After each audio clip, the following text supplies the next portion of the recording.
Sir नमस्कार. आता आपण तुमच्या डाळिंबाच्या प्लॉट मध्ये त्याच्यामध्येच तुमचं इथं आल्याचं झाड उगलेले आहेत. जोडदारांनी म्हणजे घरी चहासाठी आलं दिलं होतं, पावशेर एक दिला असेल तर मला आता एवढं काय करायचं तर मग आम्ही ते काही तुकडे इकडे इकडे टाकलेत. बरोबर मागच्या वर्षी ते आम्हाला ते आल्याचा पाला गळून जातो नंतर बरोबर.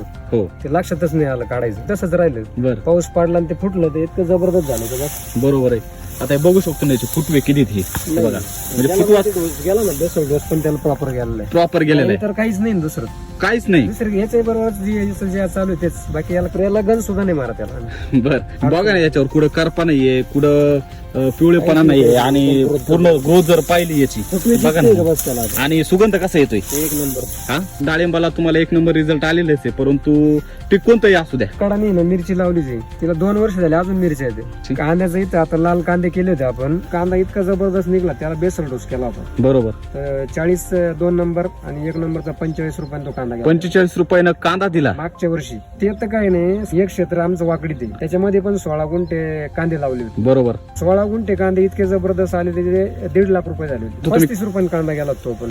परंतु तुम्ही मातीमध्ये कधीपासून खाऊ घालताय? कृषी अमृत निघलंय हो, त्या दिवसापासून चालू. वापरतोय. सुरुवातीला कृषी अमृत नव्हतं, हो फक्त सॉइल चार्जर होतं. बरोबर आहे. सॉइल चार्जर, फूड चार्जर हे हो हो हो, तेव्हापासून वापरताय वापरतो. आणि त्याचं फळ हे. धन्यवाद.